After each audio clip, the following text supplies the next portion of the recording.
मेरा नाम ऋषिका है। मैं 32 साल की विवाहित महिला हूँ और मैं दिल्ली में अपने पति अभिजीत के साथ रहती हूँ।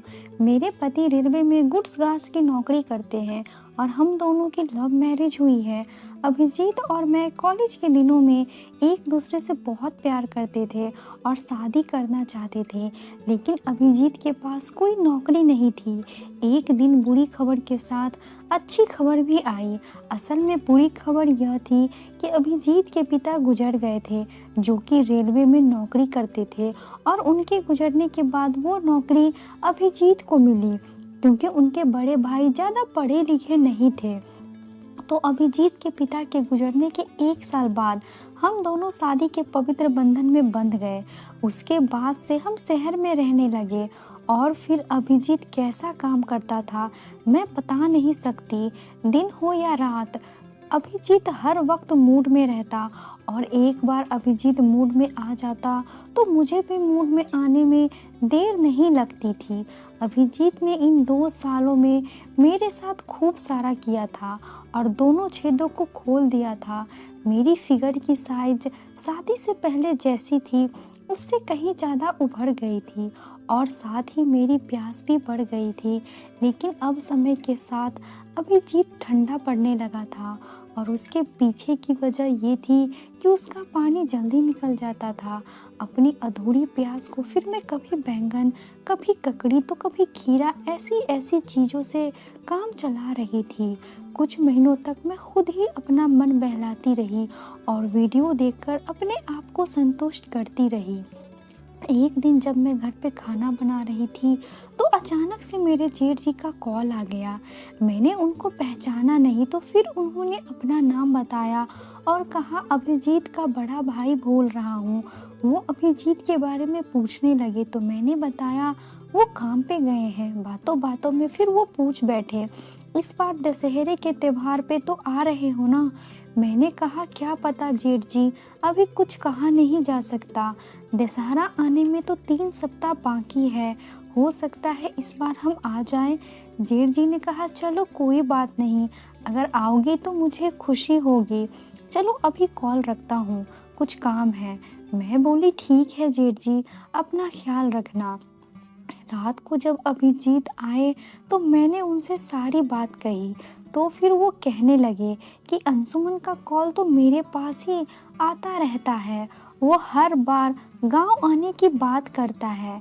तो मैं बोली इस दशहरे पे हम गांव चलते हैं ना, वैसे भी काफ़ी समय हो गया है हम दोनों को गांव गए। अभिजीत ने कहा अब तो तुम जानती ही हो कि रेलवे की नौकरी में छुट्टी कम मिलती है। मैं बोली तो एक काम करो, उन्हें कानपुर से दिल्ली कुछ दिनों के लिए बुला लो, कम से कम कुछ दिन साथ तो रहेंगे। अभिजीत बोले हाँ तुम ठीक कहती हो, मैं कल ही भैया से बात करता हूँ। अभिजीत ने अगले दिन जेठ जी से बात करने के बाद मुझे कॉल करके बताया कि जेठ जी 3-4 दिन में हमारे घर आ रहे हैं और मुझे उनके लिए एक बंद पड़े कमरे को साफ करने के लिए कह दिया। मैंने जेठ जी के लिए कमरा साफ कर दिया, फिर वो आ गए।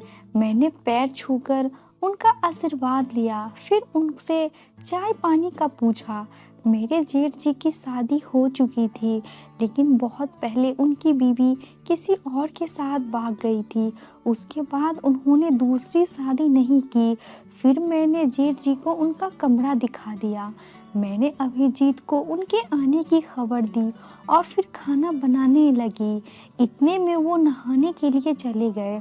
उस समय शाम के करीब 4 बज रहे थे और मैं खाने की टेबल पे उनके लिए खाना लगा रही थी। तो वो नहाकर आ गए और मैं खाना परोसने लगी तो वो बोले तुम नहीं खाओगी, सिर्फ मेरे लिए ही क्यों परोस रही हो? मैं बोली मैं नहाने के बाद खाऊंगी, आप खा लो और कुछ चाहिए तो बोल दीजिएगा। वो बोले नहीं तुम नहा लो, मैं खुद से ही ले लूँगा। फिर मैं नहाने के लिए चली गई। वापस आई तो देखा कि वो खाना खा चुके थे और बर्तन धो रहे थे। मैं जल्दी से उनके पास गई और उनको बर्तन धोने से रोका और कहा मैं धो लूँगी, आप रहने दो जेठ जी। जेठ जी बोले कोई बात नहीं, ये तो मेरा रोज का ही काम है। फिर वो अपने कमरे में जाने लगे। अंदर जाकर उन्होंने मुझे आवाज़ दी, ऋषिका जरा सुनो, इधर आओ। फिर मैं रूम में गई तो बोले, ये लो तुम्हारे लिए कुछ लाया था। मैंने देखा तो वो पायल थी। मैं काफ़ी खुश हो गई और बोली, लेकिन आपको क्या ज़रूरत थी ये सब लाने की? वो बोले, ये तो हमारा रिवाज है, जेठ बहुरिया को कुछ न कुछ तोहफे में दे। मैं बोली, ओह मुझे नहीं पता था, आपको कुछ और चाहिए क्या? वो बोले, चाहिए तो था, लेकिन मैं अभिजीत को कह दूंगा, तुम जाओ। मैंने कहा ठीक है। जेठ जी कमरे से चले गए और मैं रात का खाना बना रही थी। जब मैं पहुंची तो अभिजीत ने मुझे कहा, खाना बन गया क्या? मैंने कहा हाँ, बस दाल बनने में देरी है। अभिजीत बोले, कोई बात नहीं, मेरे लिए खाना लगा दो, भैया कुछ देर बाद खाएंगे। मैंने कहा अच्छा ठीक है, मैं खाना लगा देती हूँ। मैंने अभिजीत के लिए खाना लगा दिया और फिर अभिजीत हाथ मुंह धोकर आया और खाना खाने लगा। फिर खाना खाकर वो सोने चला गया। फिर मैंने जेठ जी को खाने के लिए पूछा। उनके कहने पे मैंने खाना लगा दिया। जेठ जी खाना खाकर सो गए। मैं बर्तन धोने लगी। बर्तन धोने के बाद मैंने फ्रिज से ककड़ी निकाल ली जो अभिजीत सलाद के लिए लाया था। मैंने एक ककड़ी उसमें से बचा ली थी। बाद में मैंने ककड़ी ली और फिर उससे अपना काम कर रही थी। मुझे बहुत सुकून मिल रहा था। किचन में ही मैं बैठी थी। मैंने ध्यान नहीं दिया कि घर में आज कोई मेहमान भी है। जब मैं उठकर वापस मुड़ी तो मेरे जेठ जी काफ़ी देर से खड़े थे और मुझे काम करते हुए काफ़ी देर से देख रहे थे। उनको देखकर मैं डर गई। फिर वो मेरी ओर बढ़ने लगे। मैं वहाँ जाने लगी तो उन्होंने मुझे हाथ लगाकर रोक लिया और बोले, कहाँ जा रही हो? पहले धो तो लो या फिर मैं ही धो दूँ? मैं जल्दी से बाथरूम में घुस गई और सोचने लगी, ये क्या कर दिया मैंने, कितनी पागल हूँ मैं। ध्यान रखना चाहिए था। जेठ जी पता नहीं क्या सोच रहे होंगे मेरे बारे में। मैं कुछ देर अंदर ही रही। उसके बाद मैं जब बाहर आई तो जेठ जी वहाँ से जा चुके थे। फिर मैं भी चुपके से अपने कमरे में जाकर सो गई। अगली सुबह मैं 4 बजे उठी और फिर नहा धोकर खाना बनाने लगी। मैं रसोई में थी और ये सोच रही थी कि जेठ जी से कैसे नजरें मिलाऊंगी। कुछ देर बाद वो उठ गए थे और बाथरूम में थे। जब वो बाहर आए तो मेरी तरफ ही आने लगे। मैं घबराने लगी कि पता नहीं क्या बोलेंगे। आते ही उन्होंने मुझे पीछे से दबोच लिया तो मैं बोली, ये क्या कर रहे हैं आप? जेठ जी मुझे छोड़िए। आप मेरे कान में फुसफुसाते हुए अपनी धड़ की आवाज़ में बोले, तुम्हें चाहिए ना तो मैं हूँ ना तुम्हें देने के लिए। ये कहकर वो मेरे पीछे से ऐसे सटकर खड़े हो गए थे कि उनका तना हुआ तंबू पीछे से मुझे महसूस हो रहा था। मगर तभी अभिजीत ने आवाज़ दी और जेठ जी ने मुझे छोड़ दिया। वो रसोई से चले गए। तब तक दिन निकल आया था और मैंने उन दोनों को चाय बनाकर दे दी। फिर सुबह का नाश्ता करते हुए अभिजीत कहने लगे, आज हम खरीदारी करने जाएंगे। जेठ जी बोले, आज तुम्हारी छुट्टी है क्या? अभिजीत ने कहा, नहीं, आज मुझे रात की ड्यूटी पे जाना है। ये सुनकर जेठ जी के चेहरे पे एक शरारती मुस्कान फैल गई थी, जिसका मतलब मैं समझ गई थी। फिर सबने नाश्ता ख़त्म किया और हम लोग खरीदारी करने के लिए निकल गए। वहाँ पे लगभग आधा दिन लग गया और हम लोग दोपहर को वापस आए। आने के बाद मैंने थकी हालत में ही दोपहर का खाना बनाया और फिर सब खाना खाकर आराम करने लगे। 2 से 3 घंटे की नींद निकली। तब तक शाम का वक्त और 5 बज चुके थे। अभिजीत अपनी ड्यूटी की तैयारी करने लगे। 6 बजे वो ड्यूटी के लिए निकल गए। उसके बाद जेठ जी नहाने के लिए चले गए। जब वो नहा के निकले तो उन्होंने सफ़ेद धोती लपेट रखी थी जो कि काफ़ी पतली थी।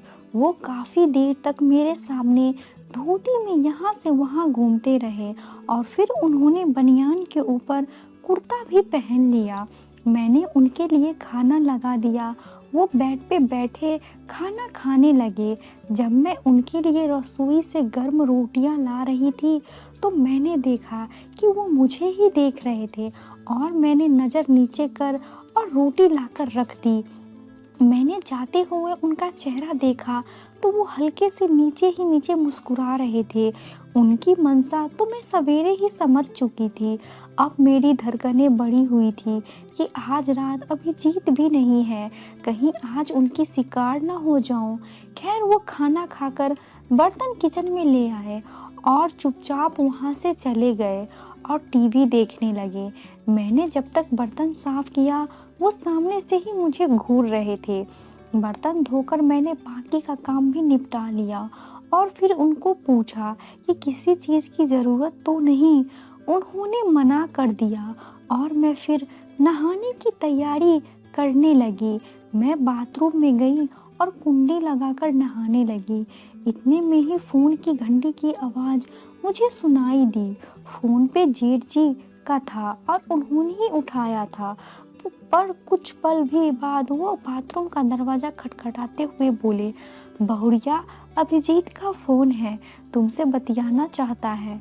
मैं बोली, जेठ जी मैं नहा रही हूँ, थोड़ी देर में आती हूँ। वो बोले, और थोड़ा जल्दी में है, कह रहा है कि अभी बात कराइए। मैंने बाथरूम का दरवाज़ा हल्का सा खोला और फ़ोन लेने के लिए हाथ बाहर निकाल दिया। जेठ जी ने पहले तो मेरे हाथ को पकड़ा और उसे सहला दिया। मैं एकदम से सहम गई और फिर अचानक उन्होंने मेरे हाथ में फ़ोन रख दिया। मैंने अभिजीत से बात की तो पता चला कि वो मेरी तबीयत के बारे में पूछ रहे थे। तो मैंने कहा कि हाँ मैं तो ठीक हूँ। फिर उन्होंने फ़ोन रख दिया और मैंने हाथ बाहर निकालकर फ़ोन जेठ जी को दे दिया। मैं थोड़ी हैरान थी कि अभिजीत ने अचानक ऐसा क्यों पूछा। अब फ़ोन लेते हुए भी उन्होंने मेरे हाथ को पकड़कर सहला दिया। मेरे मन में अब दुविधा सी होने लगी। अब मुझे बेचैनी सी हो रही थी। फिर ये सब सोचना छोड़कर मैं बाथरूम के दरवाजे की कुंडी लगाने लगी, लेकिन अब दरवाज़ा कुंडी पे सटने से पहले ही अटक जा रहा था। मैंने काफ़ी कोशिश की लेकिन फिर हार कर ऐसे ही नहाने लगी। दरवाज़ा चौखट में ही फंसा हुआ था और मैंने सोचा कि 5 मिनट की ही तो बात है। तभी एकदम से बाथरूम का दरवाज़ा धक्के के साथ खुल गया और पीछे मुड़कर देखा तो जेठ जी अंदर घुस आए थे। उन्होंने दरवाज़ा ढालकर चौखट से सटा दिया और मुझे पीछे से आकर दबोच लिया। घबराते हुए मैं बोली, ये आप क्या कर रहे हैं? ये गलत कर रहे हैं आप जेठ जी, मैं आपकी बहुरिया हूँ। जेठ जी पीछे मुझे चिपक गए और मुझे दीवार से लगा दिया और मेरे कान में बोले, खुद को कब तक तड़पने दोगी ऋषिका? रात को मैं तुम्हारी प्यास देख चुका हूँ। तुम प्यासी हो और मैं तुम्हारा कुआं। आओ हम दोनों एक दूसरे के काम आते हैं। मैं नज़र नीचे ही रखी हुई थी। उन्होंने मेरे चेहरे को ठुड्डी से ऊपर उठाया। मैंने उनका चेहरा देखा जैसे मैं कोई मुर्गी हूँ और अब वो मुझे हलाल करने वाले हैं। वो बोले, ऋषिका मेरी आंखों में देखो। मैं उनकी आंखों में देखूं। वो बोले, शर्म छोड़ दो और अपने मन से पूछो कि वो क्या चाहता है। मैं फिर से चेहरा नीचे कर लिया। मैं पीछे हटने लगी तो उन्होंने मुझे और कसकर पकड़ लिया। मेरे मन का डर मुझे नहीं करने दे रहा था। इतने में उन्होंने मेरे गर्दन को दीवार से सटा दिया और अपने हाथों से करने लगे। फिर उन्होंने मेरे होठों को अपने होठों से कस लिया और मैंने भी अपने होठ खोल दिए। उनको करने लगी और मैं जेठ जी से लिपट गई। अब मैंने खुद को जेठ जी के हवाले कर दिया। अब हम दोनों लिपटा लिपटा एक दूसरे के साथ काम करने लगे। ऐसा लग रहा था जैसे महीनों बाद सुख की बारिश हो रही है और मैं उसमें जमकर भीग रही हूँ। 15 मिनट तक उन्होंने मेरे साथ काम किया। नहाने के बाद मैंने कपड़े पहने और फिर अपने कमरे में जाकर लेट गई। रात के 11 बज रहे थे जेठ जी फिर मेरे कमरे में आ गए और मेरी नाइटी उठाकर मेरे ऊपर चढ़ गए। मैं भी उनके आगोश में लेटी रही और सुकून महसूस करती रही। फिर बाद में उन्होंने बताया कि कैसे उन्होंने अभिजीत को फ़ोन करके मेरी तबीयत का बहाना बनाया था।